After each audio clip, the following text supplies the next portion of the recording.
Good afternoon. I'll call to order the April 27th meeting of the Minneapolis City Planning Commission. I'm joined today by Commissioners Kronzer, Gagnon, Bender, Slack, Lukey-Peer, Forney, and Tucker. Our first item of business is to approve the actions from the April 13th, 2015 meeting. May I have a motion to approve those actions? All right. All in favor? Aye.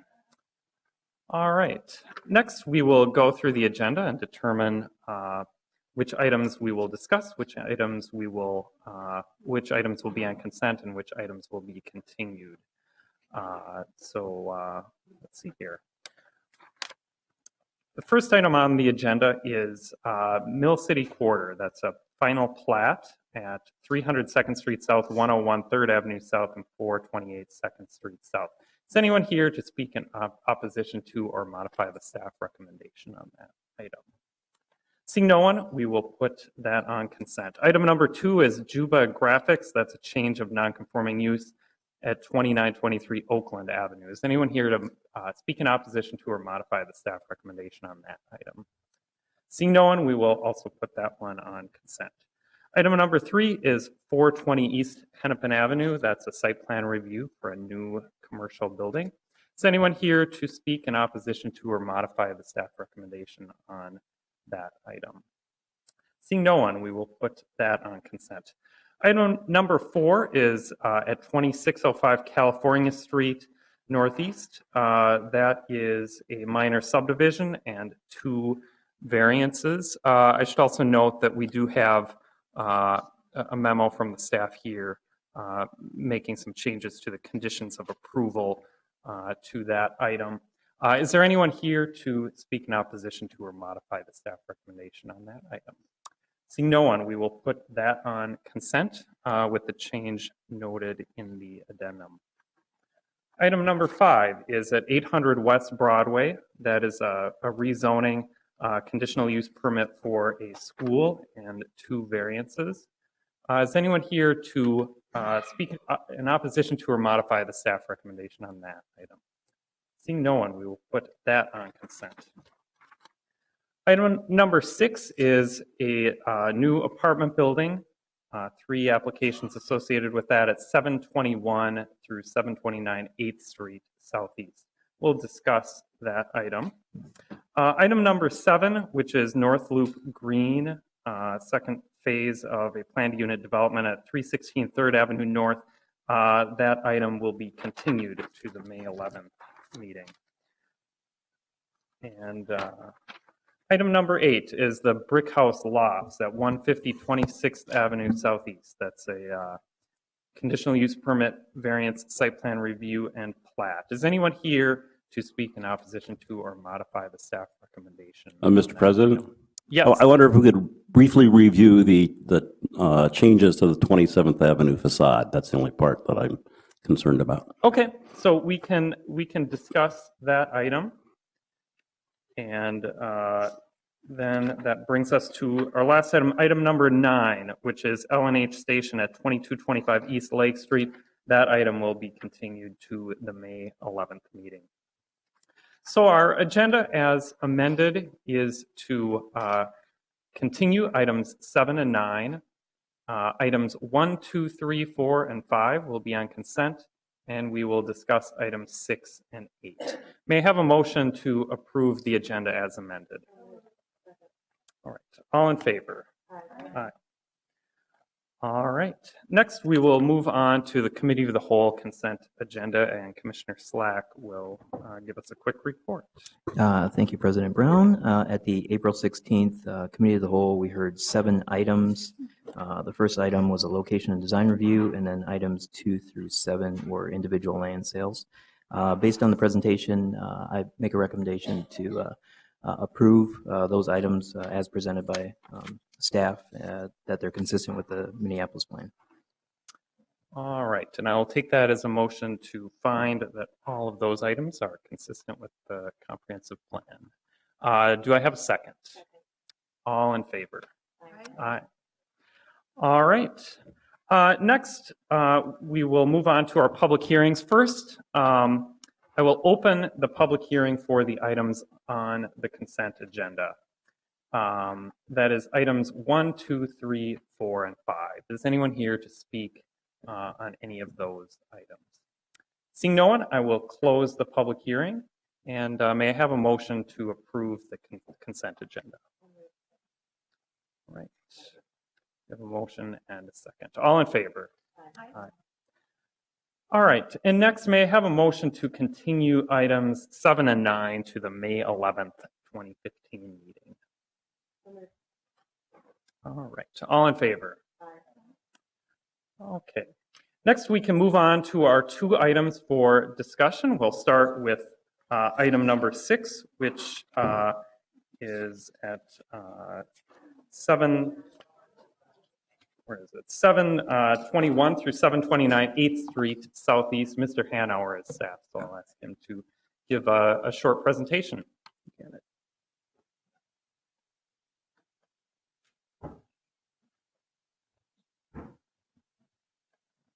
Chair Brown and Commissioners, 721 through 729 8th Street Southeast is the property address, zoned I-1, within the industrial living overlay and the university area overlay.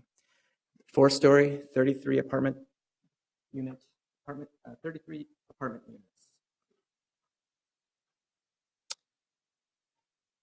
And here's a image of the front elevation, site plan.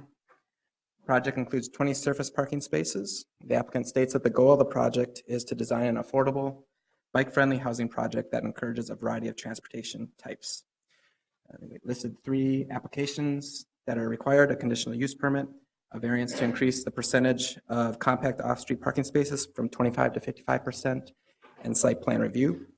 CPED is supportive of the project with conditions, and in a letter in the addendum packet, the applicant highlighted 2 conditions of approval, number 4 and number 5, and that's the plan to focus briefly on those 2 conditions of approval. Number 1, condition number 4, per the City of Minneapolis Guide to Exterior Building Materials, Building Walls and Materials, the proposed metal lap siding on the side and rear elevations is not allowed and shall be replaced with limestone on the first floor and brick on floors 2 and 3 on the east, west, and north elevations, like is done on the south elevation. Just a quick walk around the building. Front elevation. Here's the facing west side elevation and the side elevation facing east. What we're talking about is that horizontal metal siding that you'll see here, highlighted or outlined in blue. There again on the east elevation. And finally, this is the rear elevation. There's 3 reasons CPED is not supportive of that metal siding and the exterior material proposal. First, metal lap siding is not listed as one of the recommended or the approved exterior materials in our guide to exterior building walls and materials. I have a product sample here.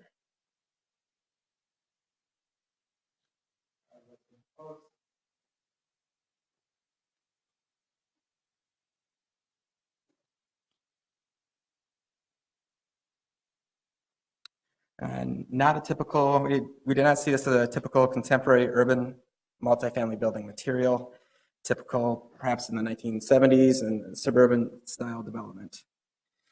What we are, you'll see in this matrix, metal panels are one of the approved materials, but that is more of the metal panels that you'll see such as the development at 900 Washington Avenue.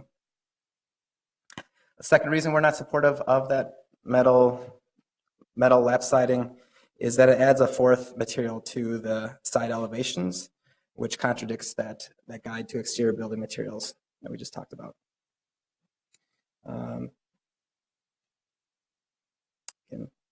So what the recommendation is on the side elevations, you have limestone, brick, that horizontal lap metal siding, and stucco up above. On the front elevation, limestone, brick, and then stucco. Going to the other side elevation is where you'll see 4 materials once again, similar to the other side. And then, as I mentioned, 2 materials in the back, that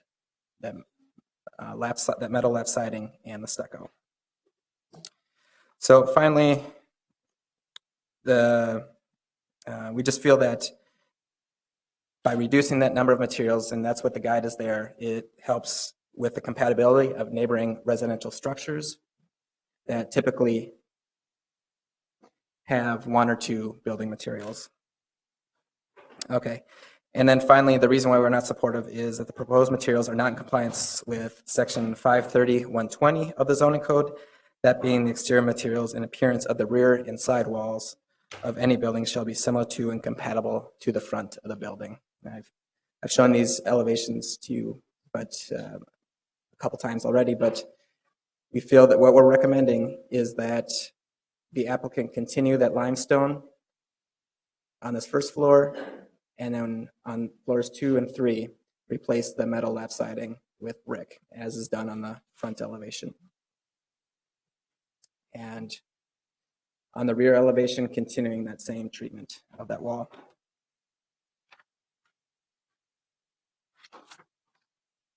Okay. The second condition of approval that the applicant took issue with was number 5 per 530-120. The pitch roof on the primary building shall be replaced with a flat roof. So section 530-120 states that the form and pitch of roof lines shall be similar to surrounding buildings. From this aerial, you can see the mix of buildings within the area. You have to the south of 8th Street, a number of multifamily buildings and low-density residential buildings. The multifamily buildings within this area all have flat roofs, and then we're also in an industrial living overlay district, and you have a number of industrial buildings just to the north of the project site, and most of those have flat roofs. We felt that to get your orientation, here's 2 images, this rendering provided by staff, just showing the difference of what a pitched roof would be compared to that flat roof, and 8th Street, trying to highlight that in the bottom image of how we feel that that would better relate to the neighboring multifamily buildings and the industrial buildings in the area. The applicant did do an analysis that included the low-density residential structures, and that's how they came up with that 85% of the surrounding buildings having pitched roofs.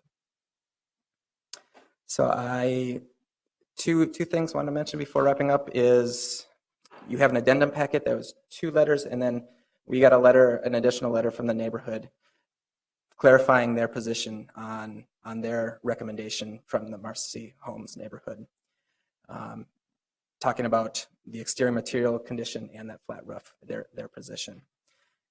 There's 3 letters of support from that have been submitted by individuals, as well as the Marcy Homes letter. So I'd be happy to answer questions you may have. All right, commissioners, any questions for Mr. Hanauer?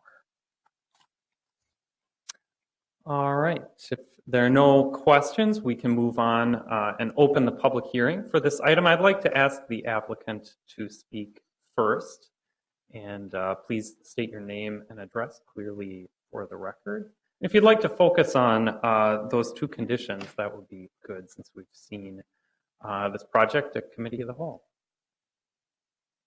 Yes, I can do that. My name is William Wells. I am the project architect and the applicant on this proposed development on 8th Street in Marcy Homes. It is a 33-unit, 4-story development.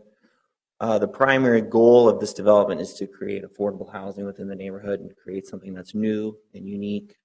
Most of the units within the development are studios or 1-bedroom units. This project came about because the Planning Commission changed the parking requirements in the University District overlay to encourage more studios and 1-bedroom units. So that change to the zoning code is what brought forth this project you can see, which is mostly studios and 1-bedrooms. Our goal is to do a project that's extremely affordable and encourages different types of transportation within the neighborhood. It's right next to a bus stop. You could zoom out just a little bit. There's a bus stop right on the corner of the building. There's a moped and bike parking back here. There's a bike room in the front of the building that tenants can park their bike in the front.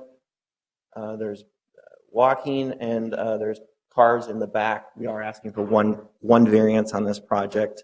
Zoning staff did support that. The purpose of the variance was just to make the parking a little smaller, the compact parking spaces, so we could have a little bit more green space in the back corner of the lot that you can see right there. There's a little picnic area, and that's really the reason for the variance.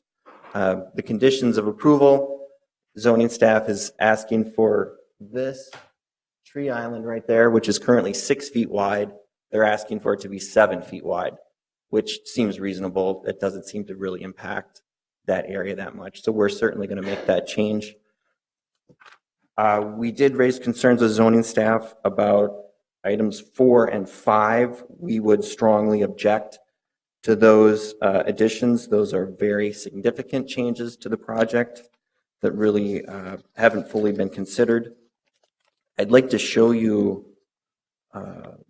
what would happen if we implemented those conditions of approval.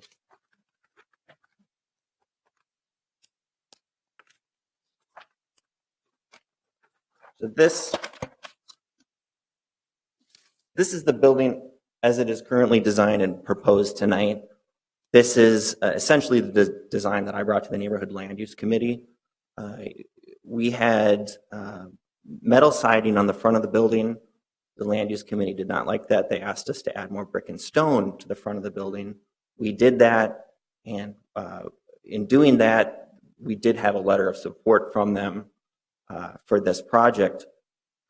After that letter of support, we've been very, very surprised to see these conditions that the whole building should be brick and stone, and the project should have a flat roof.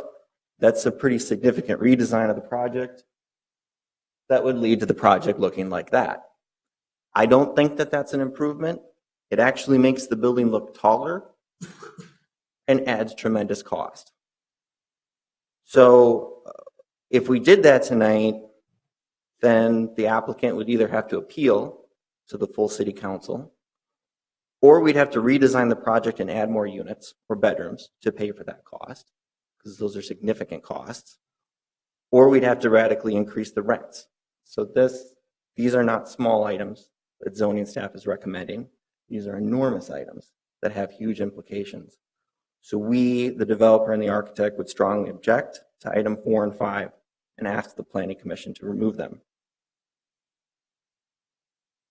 As far as the design aesthetic of the building that we brought forward to the neighborhood group was that of a building that fit within the neighborhood university district. As zoning staff mentioned, almost all the buildings on 8th Street have pitched or gabled roofs. And in fact, there's an apartment building called Marcy Park Apartments, which is quite nice, that was discussed with the Neighborhood Land Use Committee, and that was supported as a design direction for the project. So that is one reason tonight why you're seeing our building kind of look similar to that, because that is your perception as you drive down 8th Street. Most of the buildings in the university area have pitched roofs, and that's part of the reason why we're doing it. If this building was in Uptown, we'd probably do a flat roof. But where this building is located, we feel that the pitched roof is appropriate for the university area. If there are any questions before I sit down? All right, commissioners, any questions for the applicant? I have one question. Commissioner Kronzer. Mr. Wells, can you define the project as affordable? Is that 80% area median income, 60% area median income? What's your definition of affordable in this project? My definition would be based upon the market in this area. If you're looking at studios and 1-bedrooms in this area, the generally new construction is renting for about $1,200 a month, and this project would be closer to about $600 a month, as I've designed it. Now, with what zoning staff is doing, it's going to radically change that. But as it currently sits, the project within the marketplace is going to be very affordable. But this isn't legally binding affordable housing. No. Okay, thank you. Any other questions? Commissioner Bender. Thank you, Mr. Chair. Could you explain why the cost changes based on the roof type? I don't have enough technical expertise to understand that point. Councilmember Bender, it's the roof. A flat roof is more expensive than a pitched roof. It's a different material, a different structure. It always is more expensive, but it's also the building materials. You're essentially making us do the whole building out of brick and stone. So this isn't small. This is like hundreds of thousands of dollars. So this is big. It will have a huge impact. So pitched roof has a different kind of engineering requirement that increases the cost of a flat roof over a pitched roof. A flat roof is more expensive. But why? Because of structural engineering changes? I don't know why it's more expensive. I just know the materials are more expensive.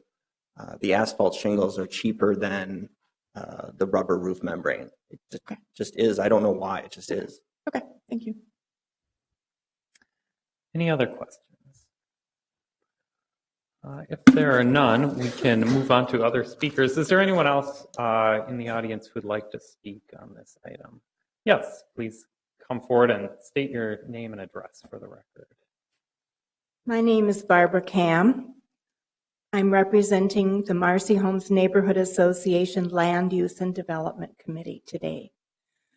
I'm here at the request of our co-chairs because we feel that there's been some misrepresentation, one, to us in terms of the presentation of the project, and two, in how our approval was represented to staff with regard to the flat roof.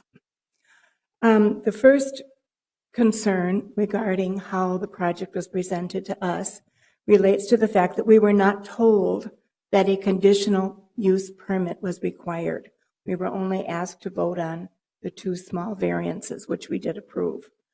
The conditional use permit was required, and we just found out about that today in reading the staff report because of the fact that it was a residential building in a light industrial use zoning designation. So that is a concern of ours that wasn't presented to us. We are hoping that was an error on the part of the developer and architect. With regard to the flat roof, we did discuss it at the meeting with William Wells. However, Larry Prinz, one of our co-chairs, followed up with a letter saying that we recommended a flat roof to align the building with those in the neighborhood. 8th Street Southeast is divided by 35W. On the east side, indeed, there are pitched roofs, which are sort of unattractive in my opinion. On the west side, the roofs of all apartment buildings are flat. And to have a pitched roof there in the middle would really be, it would really be a glaring disconnect with what the rest of that street looks like. We want this area to still look nice, to be attractive. And so many of the buildings that are being built now are material, and we thank the staff for suggesting only 2 materials, even though we didn't make that vote because it wasn't in our purview to do so, and multicolored. And so in that particular part of the street, the west side of 8th Street Southeast, the buildings are materials like brick and stone and so forth, and the colors are light, and the roofs are flat again. So we would really, we're really concerned that we were misrepresented in the letter to staff saying that we approved the pitched roof. We did not. Thank you. Right. Commissioners, do you have any questions for the speaker? Seeing no one, is there anyone else in the audience who'd like to speak? Yes, please come forward and state your name and address for the record.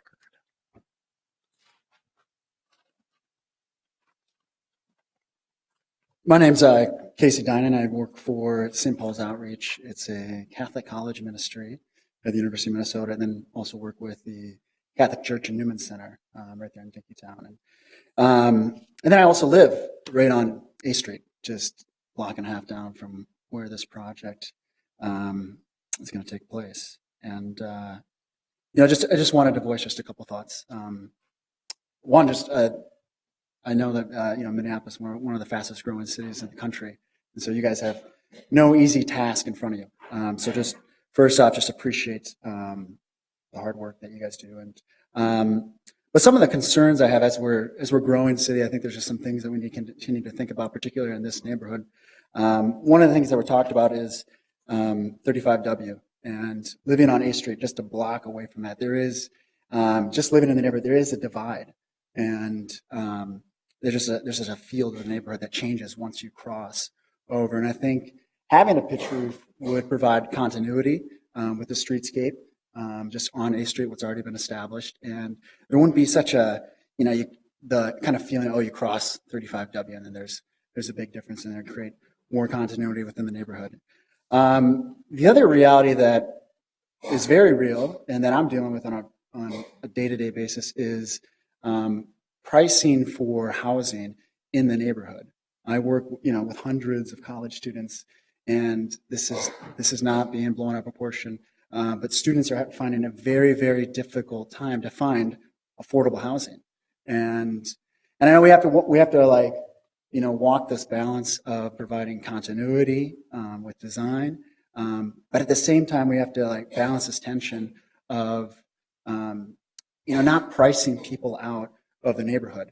And so I'm working with students that they can't live anywhere close to where they, and I think this is I think the design that's being pushed is something that offers something new, but yet provides kind of a harmony with what's going on in the neighborhood already, and kind of requiring that the entire building be met with brick doesn't match the harmony. And the house I live in, we've got brick 5 feet up, and the rest is not brick. And same thing with just the apartment building down the road, the Marcy Homes apartments. And so I think we have to some of my concerns are just walking this tension of not pricing. We want to have a diverse neighborhood and not just be exclusive to the price range that only a certain few can live in. So these are realities that are facing college students and just the people that go to the Catholic Church that I'm representing. I think that's all I have to say. All right, thank you. Is there anyone else who would like to speak on this item? Yes.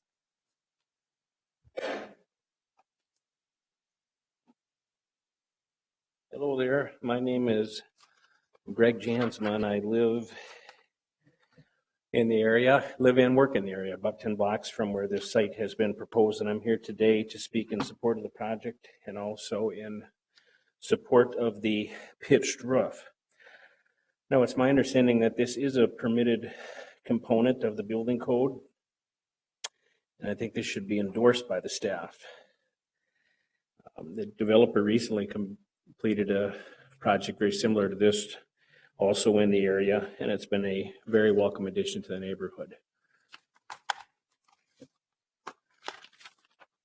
All right, thank you. Are there any other speakers on this item? Yes, please come to the microphone. My name is Tim Harmson. My wife and I own Dinkytown Rentals, and we've been owning and renting rental property in Dinkytown for 25 years.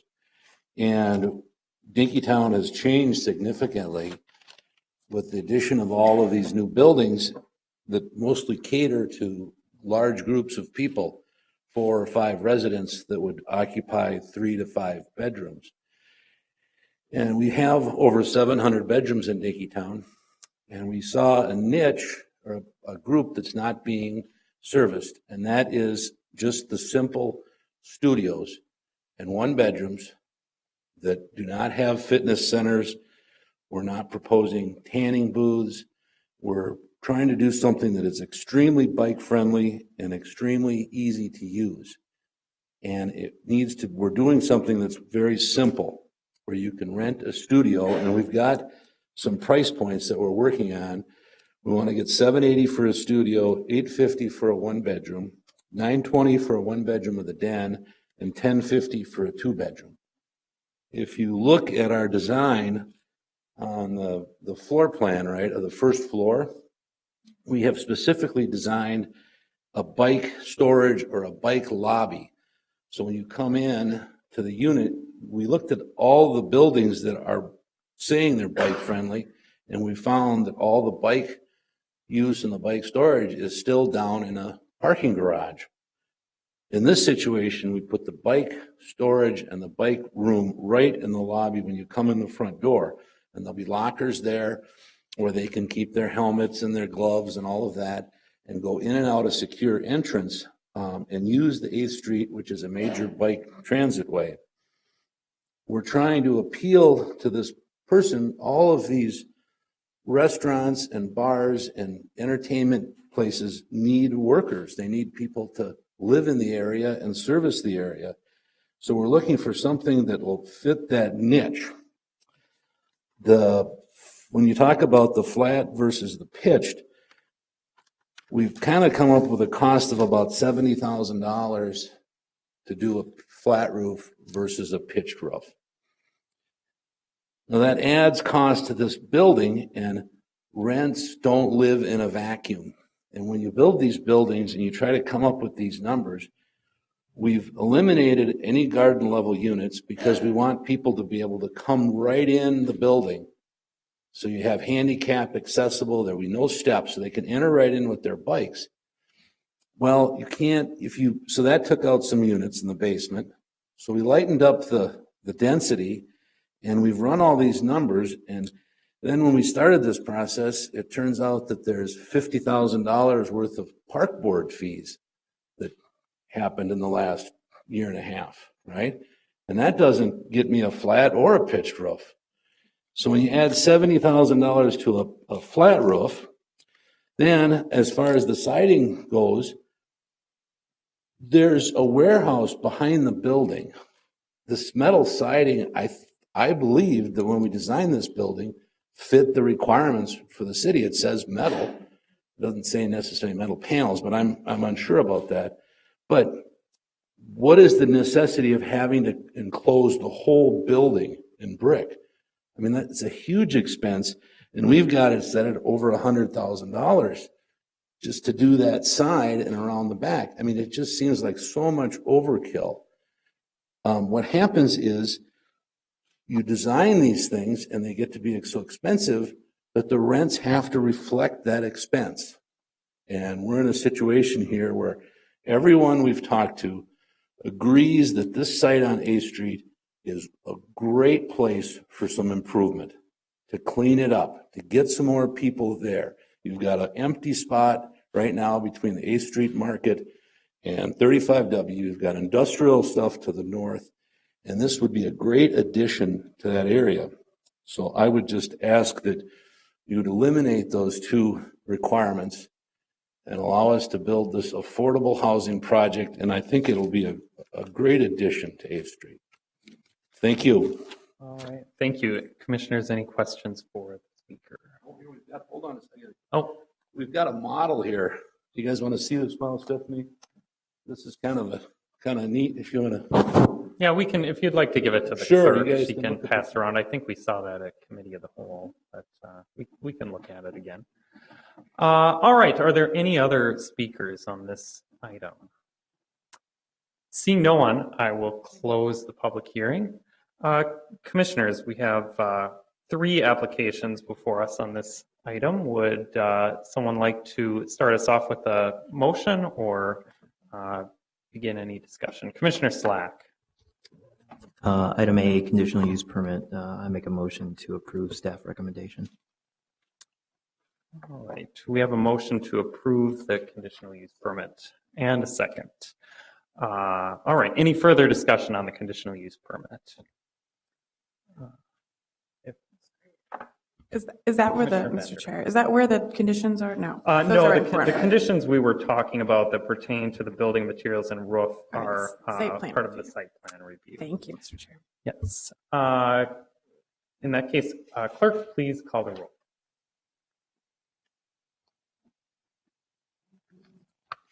Bender? Aye. Forney? Aye. Gagnon? Aye. Franzer? Aye. Lipke Pier? Aye. Slack? Aye. Tucker? Aye. That was Tucker. Aye. That was Tucker. That's 7-0. Bender was the first. Thanks, Tucker. All right. Moving on, our next application is for a variance. Commissioner Slack. Item B, for the variance, I make a recommendation for approval of staff recommendation. All right. We have a motion to approve item B, the variance for increasing the percentage of allowable compact off-street parking spaces. Is there a second? All right. Any further discussion on item B? Seeing none, clerk, please call the roll. Tucker? Aye. I have the microphones on. You don't have to push it. Slack? Aye. Lipke Pier? Aye. Franzer? Aye. Gagnon? Aye. Forney? Aye. Bender? Aye. 7-0. All right. And moving on to item C, the site plan review. Commissioner Slack. I make a motion to approve item C with all 6 conditions as recommended by staff. Is there a second?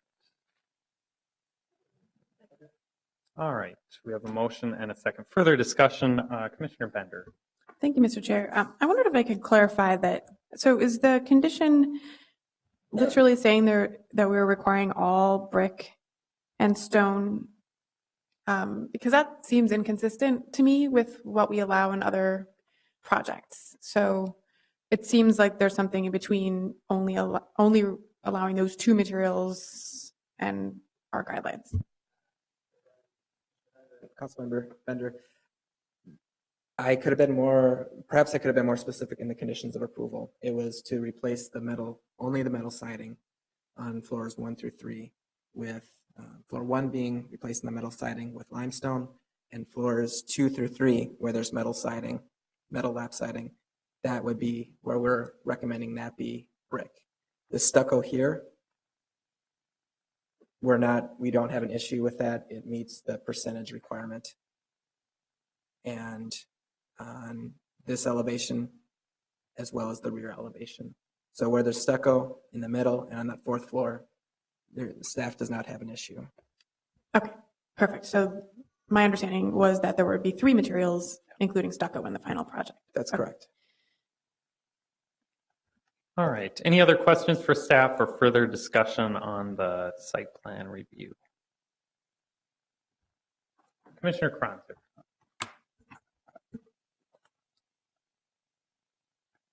I think the flat roof is something that contextually every building around that project within a couple of blocks of the flat roof.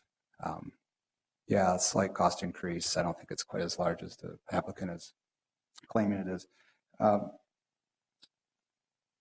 I wanted to throw out a thought that instead of requiring limestone and brick on the sides and the rear, that maybe we disallow the metal siding as a metal panel, but allow other materials as allowed per code.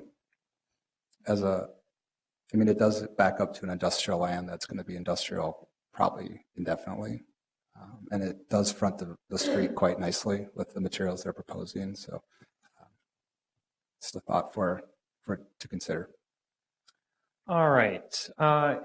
Maybe I will take that as a motion to modify condition number 4 to state that the applicant shall replace the metal siding with other materials as allowed by the zoning code. All right. And we can just do a voice vote on that amendment, I think. So all in favor signify by saying aye. Aye. All right. So we have modified condition number 4 Is there any further discussion on the site plan review? Commissioner Bender.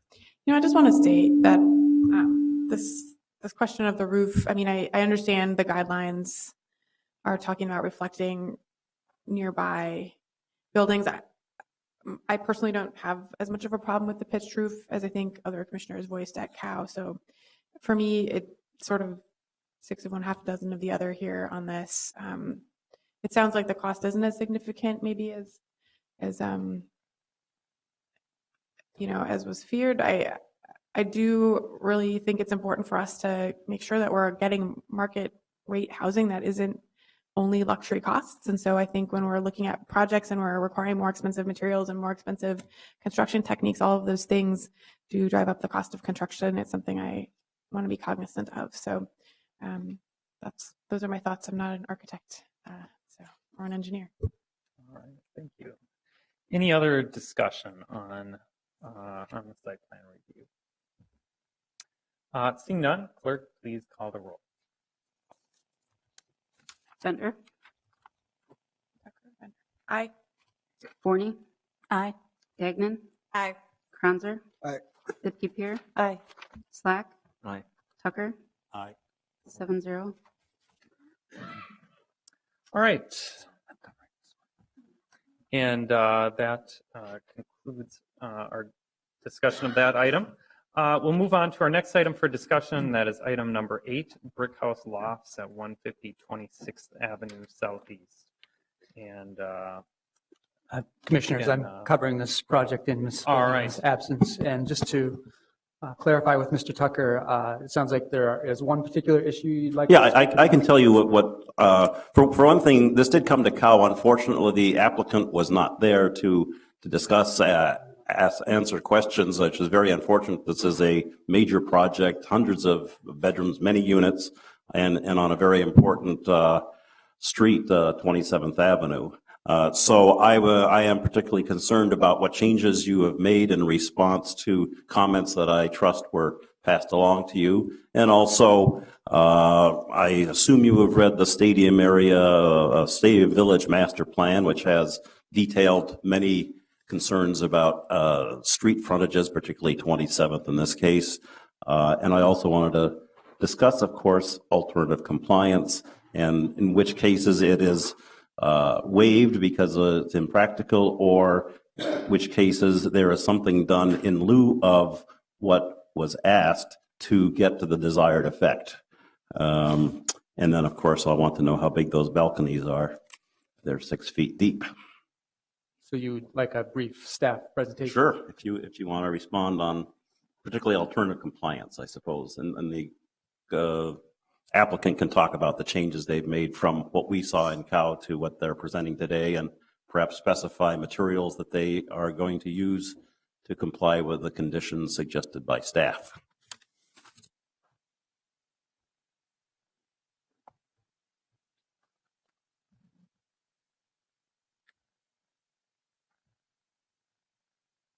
Thank you, Commissioners. This is a application for a planned unit development with 313 dwelling units in the Prospect Park, East River Road neighborhood. Required applications in front of you are a conditional use permit for a planned unit development, a site plan review, and a preliminary and final plat.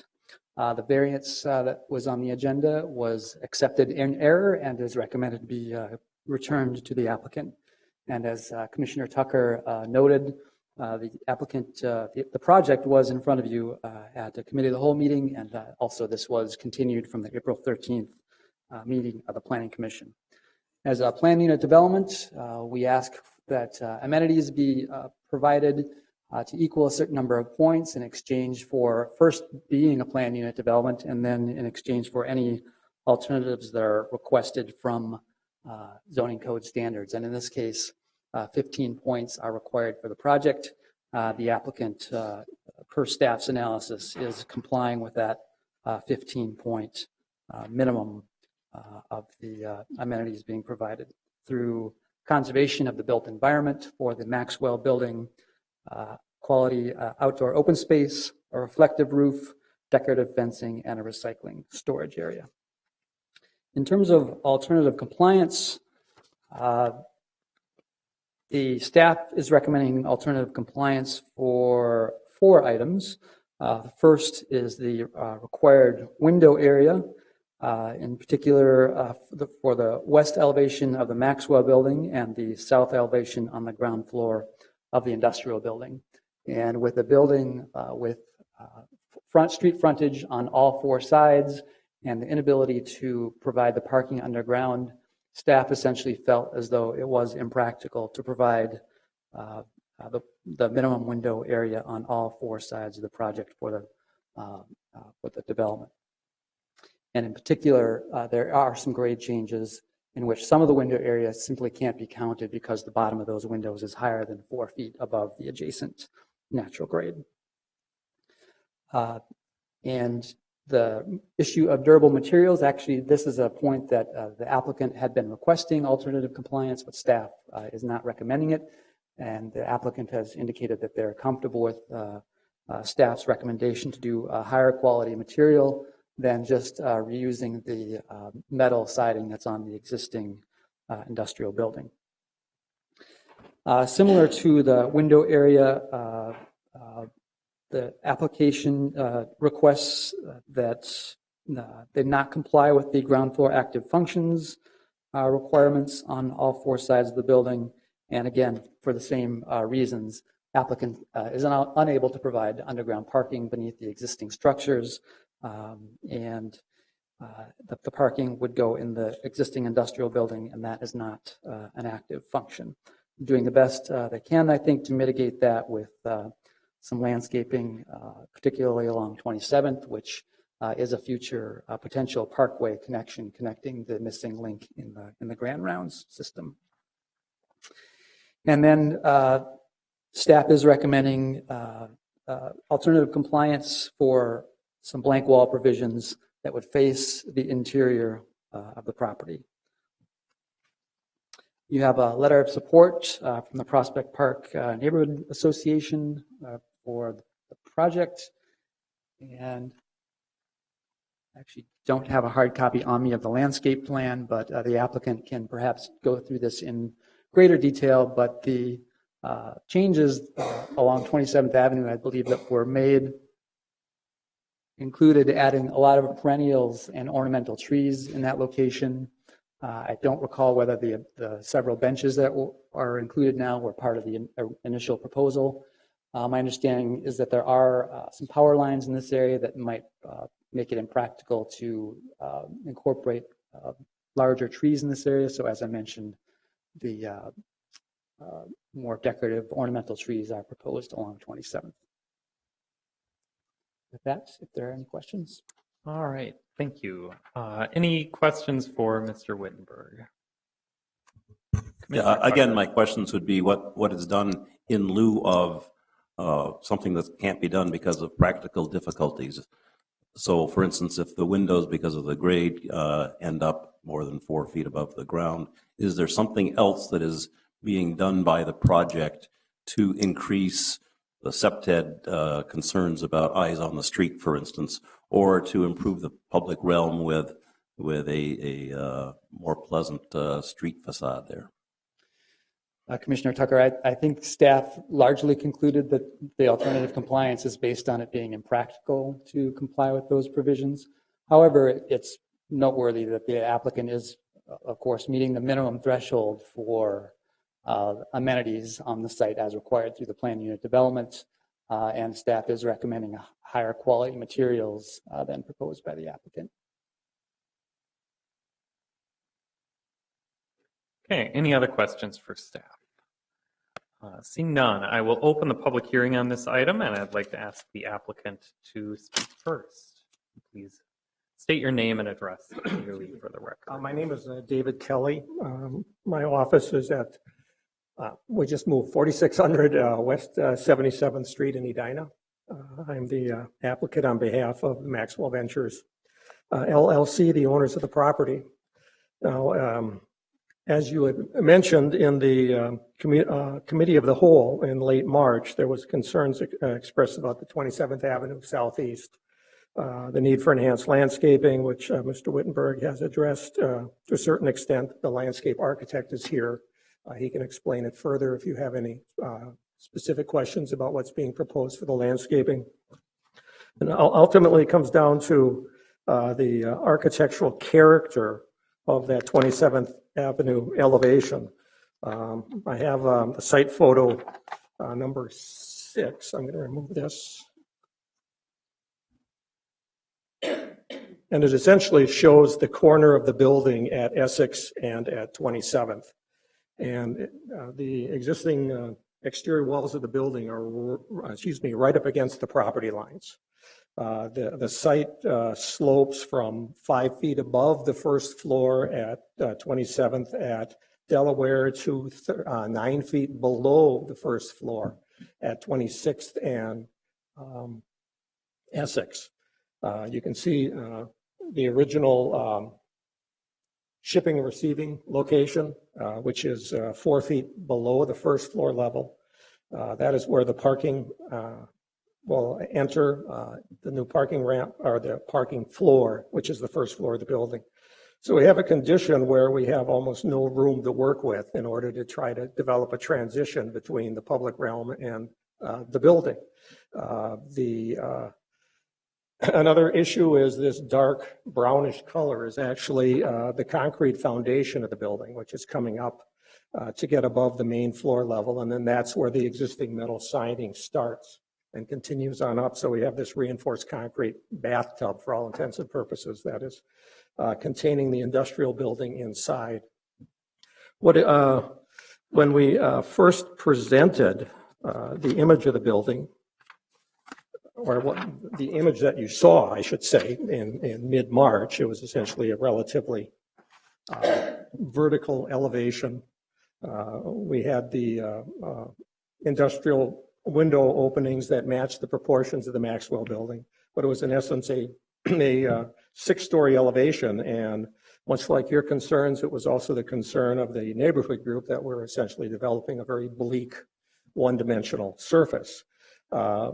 We then began to work with the neighborhood group with their design and urban committee subcommittee, or urban planning subcommittee, and we developed we refined the strategy on that exterior elevation to try to reduce the shadow lines on the adjacent properties by stepping the upper elevations back, the added floors. We're still dealing with the original 3-story height of the industrial building. We're adding 2 floors, but we're holding them back. On the Maxwell building, we're holding the added floors back 6 feet. We're thinking that's not enough. We're seeing if we can rework the plans to make it 8 feet. On the industrial building, we're holding them back 8 feet. We're thinking perhaps by rearranging the footprint of the 3rd and 4th, or the 4th and 5th floors, we can again increase those depths so that the renters can have more active uses on those decks. Therefore, they become involved with the activity of the street. They're able to look down to see what's happening down on the street. People on the street can see the activity above. I think that would help enhance the kind of the urban quality of 27th, even though we're still trying to contend with that very, with the rather abrupt nature of going from the public realm to this private realm. Another adjustment to the elevation is that to help mask that concrete retaining wall, we're adding essentially making the first floor a brick. The brick will match as closely as we can the Maxwell building. So that tends to establish that a base to the building. It will have the windows in essence in lining with the residential unit windows above. We're providing the required area for window opening in that ground floor, which is the parking. But as Mr. Wurstenberg said, because we're going from -4 feet to +5 feet in relationship to the first floor, as you get up toward Delaware Avenue, these windows are 5 feet off the floor, simply to stay above grade. We've also, as is shown here, we proposed, working with the owners, to reuse the original metal siding. That is supported by the neighborhood because they see that as a way of not having a completely new building, but having a building that is a reuse of the industrial building that is already there and that is known to the neighborhood. The added floors are held back 8 feet. They're using the core 10 siding, which would also be used on the added 2 floors of the Maxwell building. It's a material, a metal that oxidizes so that it develops a permanent patina, and it tends to be like a dark brown finish, which would complement the brick. Not as dark as the brick on the Maxwell, somewhat lighter. And then as you can see, we're proposing to take some of the original metal siding and running it up on those elements to start to create some interest in that elevation. Also, we're showing the recessed balconies for most of the units, not all, to give some three-dimensional variety to that facade. And I'm not sure if you've, in your packets, received these 2 most recent exhibits.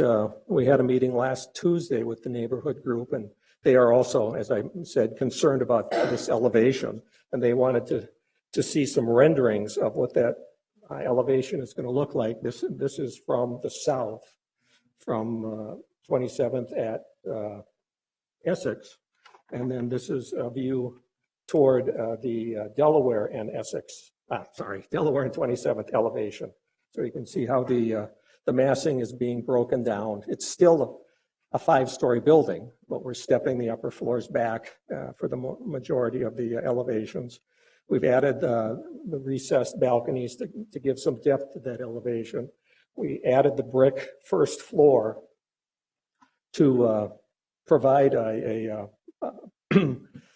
transition to the grade that is somewhat in tune with what's happening with the Maxwell building. Let's see, beyond that, I think those are my comments. Are there any questions?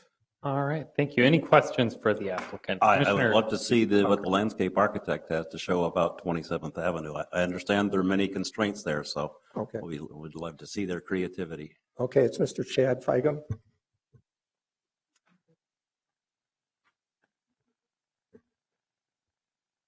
All right, then please state your name and address for the record.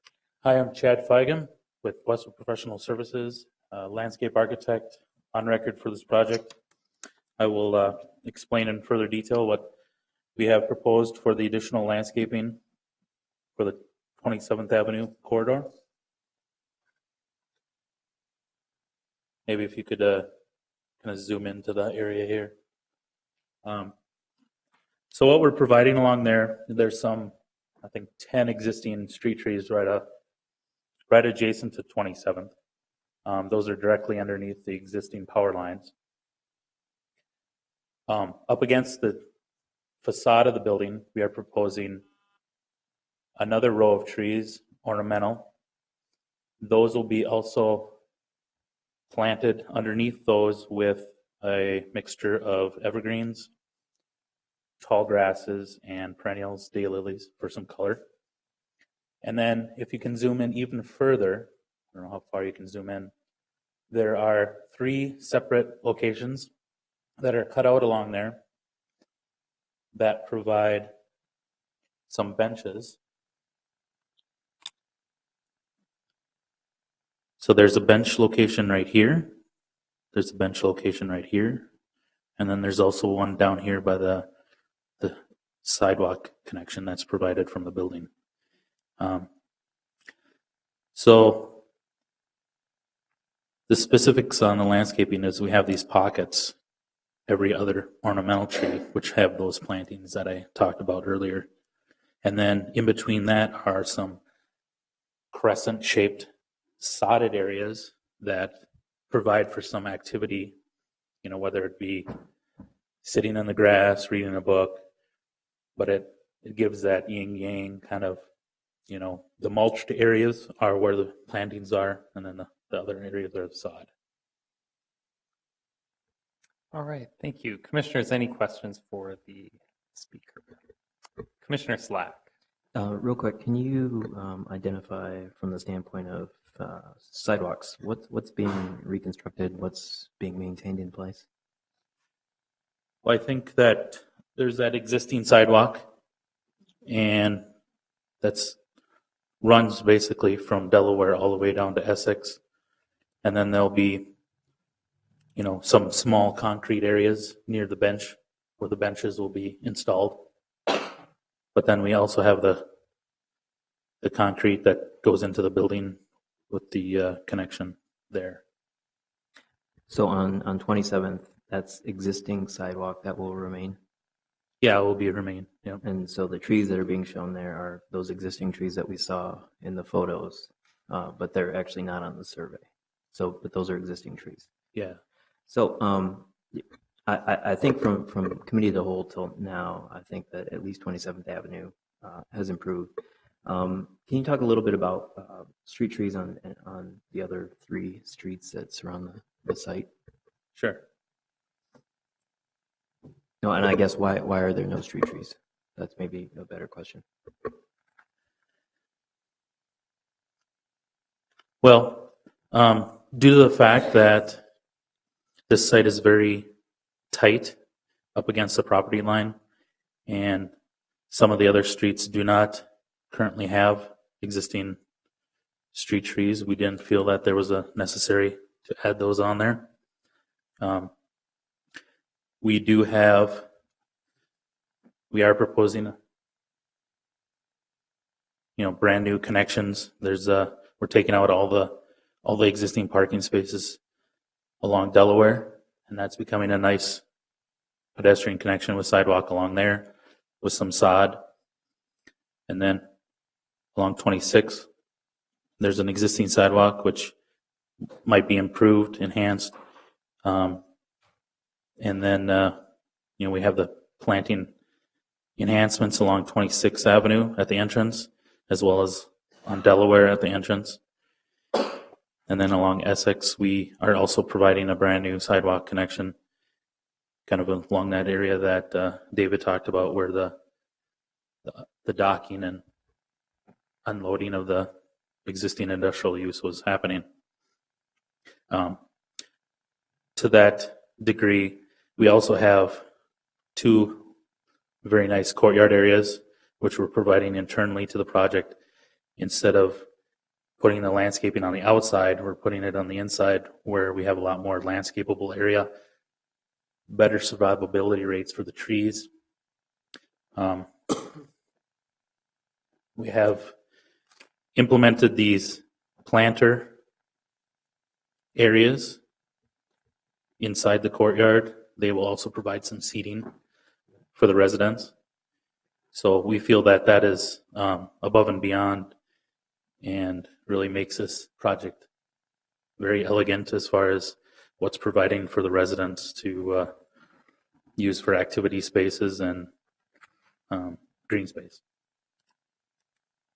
I think as part of the stationary planning and small area planning that happened in the neighborhood, the 27th was definitely identified as one of those key connectors, especially its relationship to continuing and connecting the grand rounds. But all the streets are important, especially with the type of development that you're proposing here. You're looking at a lot of residential units, and essentially you're keeping sort of an industrial framework fabric in place, which to me is not really conducive to a land use that you're trying to propose here. So especially on Delaware and Essex, where you are reconstructing sidewalks, to me it makes a lot of sense to actually add street trees. And then even along 26th Avenue, now necessarily that sidewalk doesn't need to be reconstructed as part of this project, but you do have the back of sidewalk to face a building, which at least off on 27th, you are putting in additional street trees, which I appreciate the double row of planting materials. So I think we'd like to see something, at least I would like to see something along 27th Avenue. And the courtyards, I've always struggled with this a little bit. And a lot of this goes directly to some of the graphics that you have in your package, where it's essentially northeast, north, and with the mass of the building, to me, those spaces are going to be usable to an extent, but they're always going to be shaded. And I don't think that there was a shade document that you had that actually showed any sun penetration into that space. And so I think it's going to be maybe of more importance to actually really enhance the public realm. And we're not talking about a lot. We're not talking about a whole series of public realm improvements. I think we're really just talking about street trees to really enhance that and make those broader connections more livable. If I could say one more thing here. Along 27th, if you can tell on the plan, the sidewalk is basically right behind the curb. So in order to fit street trees along there, they'd only be able to be small in nature.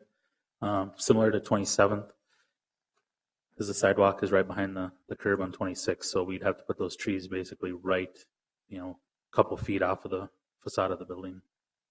Well, the sidewalk on Essex and Delaware don't have to go exactly where you're showing them.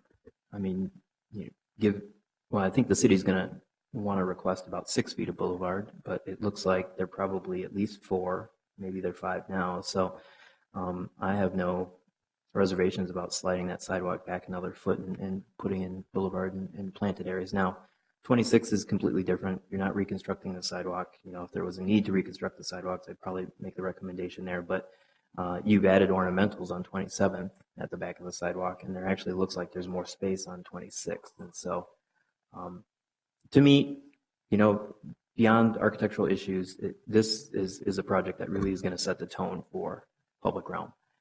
And I don't think we're at a point where we want to just improve one street and then the other streets remain industrial. Whereas, if you're going west or east of 27th, it's fairly industrial, but everything to the west is now going to be residential or going to be mixed use the closer you get to the university. And so this would probably be setting a bad precedent for future redevelopment.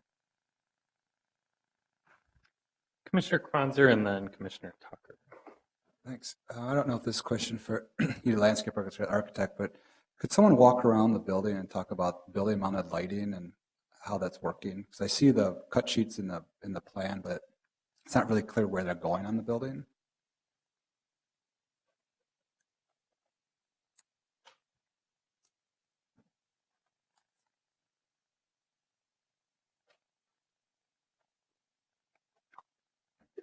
It's true, they're not indicated on the elevations, the type of light fixture that is being proposed, but it's a very low profile wall pack.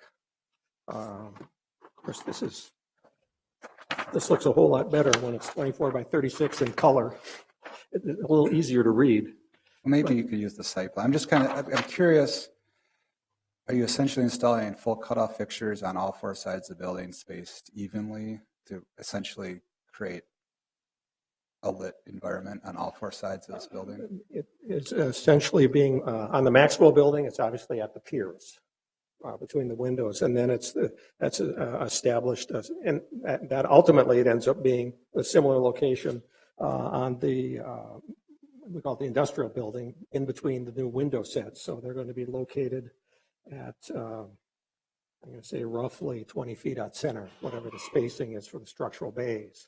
And I'm not that familiar with where they are proposing these fixtures off of grade as far as the height. But this is the fixture. And in essence, they're providing just a basic coverage of lighting around the perimeter of the building. It's essentially roughly one foot candle plus on the street side of the sidewalk, all the way up to perhaps 3 to 4 foot candles of light right at the face of the building. That's just the nature of the light fixture.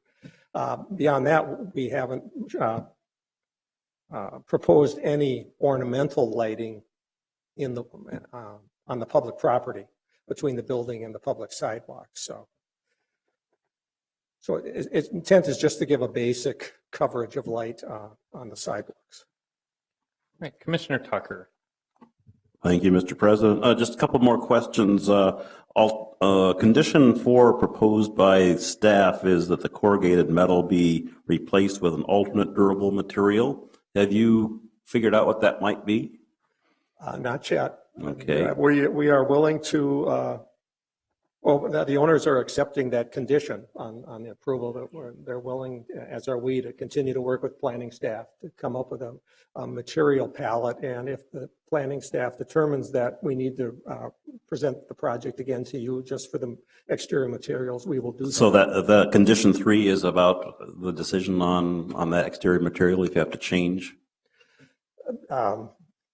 I believe that is the case. You know, we've met with the neighborhood and they're in support of what we're showing here on these exterior elevations. So we need to, I guess, work with the neighborhood group, work with the planning staff, come up with a proposal that everyone is in agreement with, and then if necessary, come back to this commission to present those material selections. Maybe this is something for staff to sort out. But for you, let's see. Are the park dedication fees, which you detail there, you're not planning to ask for waiving those in return for any improvements on the property, are you? Pat, are you familiar with that?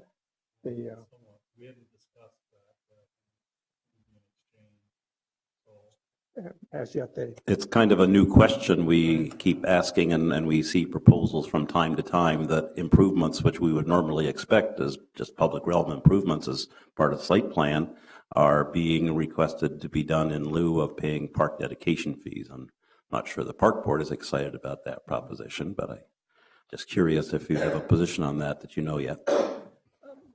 It's more for them to determine. I personally don't know. I know that the owners have understood that the park fee isn't going to be a factor in the cost of the project, and they've built it in.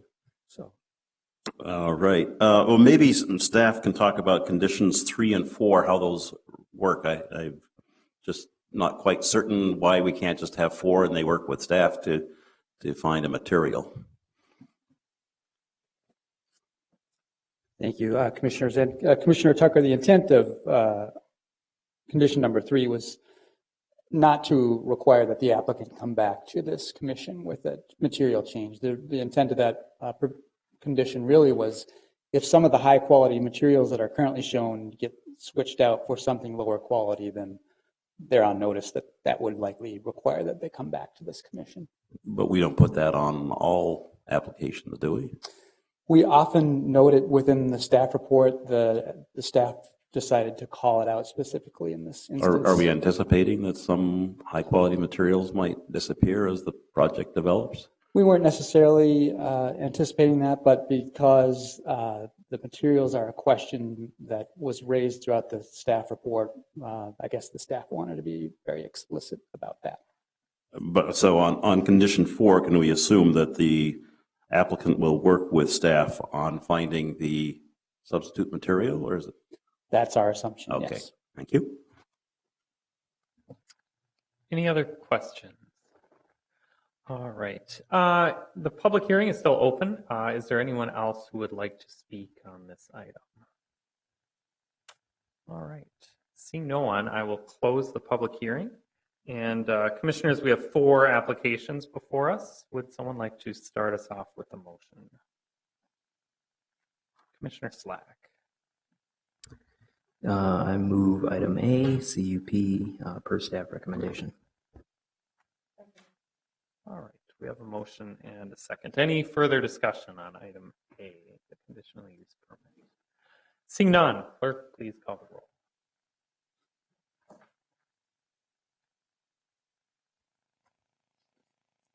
Tucker? Aye. Slack? Aye. Lipke-Pier? Aye. Kranzer? Aye. Gagnon? Aye. Forney? Aye.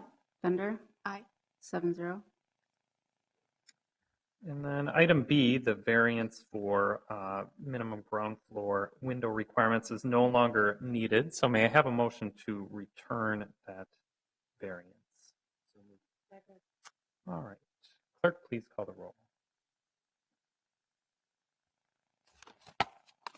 Bender? Aye. Forney? Aye. Gagnon? Aye. Kranzer? Aye. Lipke-Pier? Aye. Slack? Aye. Tucker? Aye. 7-0. And we're left with items C and D, the site plan review and plat.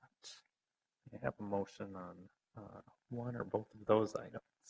I'll move item C, site plan review, but I'd like to add a 5th condition condition to read, provide street trees and/or other landscape enhancements along Essex, Delaware, and 26th Avenue, and coordinate with city staff for approval. All right, we have a motion and a second. Any further discussion on the site plan review? Commissioner Tucker. I probably should have said this on the conditional use permit, but I do want to congratulate the developers on so many small units, which I think is an enhancement for the area. We have a glut probably right now of 3 and 4 bedrooms, so this is a welcome addition.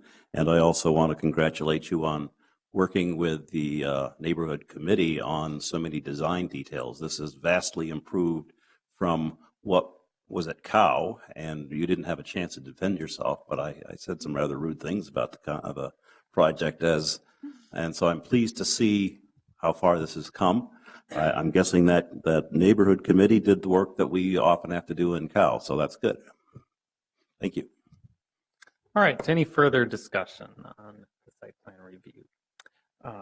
Seeing none, clerk, please call the roll. Bender. Aye. Forney. Aye.